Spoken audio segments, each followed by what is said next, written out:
Hello everyone, Marie is here. This is my short presentation about laws and policies that affects teaching. I will bring up three examples in chronological order from US, Sweden, and one international initiative. USA, often portrayed as the country of the working democracy, with the respect to the complete list of the civil rights. The list is big, but it comes to be somewhat shocking that only half a century ago, with the big fight, the racial discrimination was outlawed, and it was agreed that black person can be on the same bus with the white person, and the kids of different skin color can go to the same school.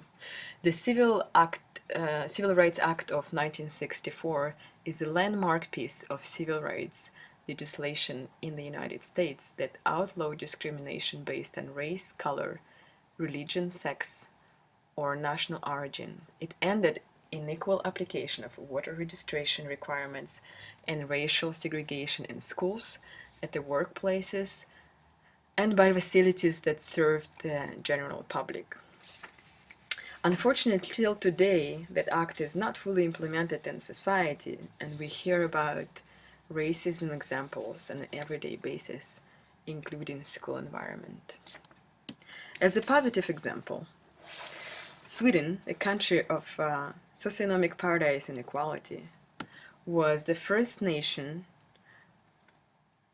in the world to prohibit all corporal punishment of children over 30 years ago in 1979.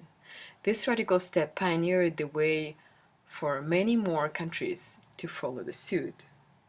Even though the Educational Act prohibiting corporal punishment in schools was signed in Sweden already in 1928. The question above still remains up to the active discussion in some country, for example, like Canada, where corporal punishment is not outlawed until today, which makes you think. Making world a better place, one initiative was taken by UNESCO. It's called Education for All. The Education for All movement is a global commitment to provide quality basic education for all children, youth, and adults.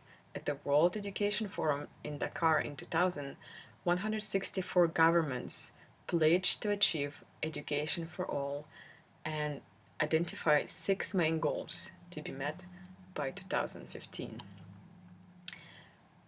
Education for all goals include expand and improve early childhood care and education, provide free compulsory universal primary education by 2015, equitable access to learning and life skills programs, achieve a 50% improvement in adult literacy rates, eliminate gender disparities in primary and secondary education by 2005.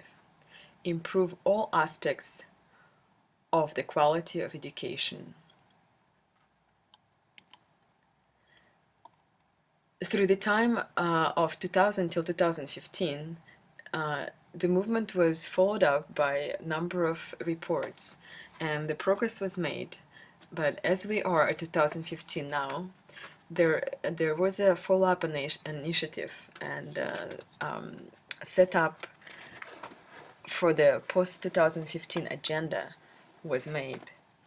The agenda for post-2015 was based on two main facts: that the 61 million primary school aged children still remains out of school, being the most vulnerable and marginal in the world. Lack of quality in education was observed as a result from the push for the access.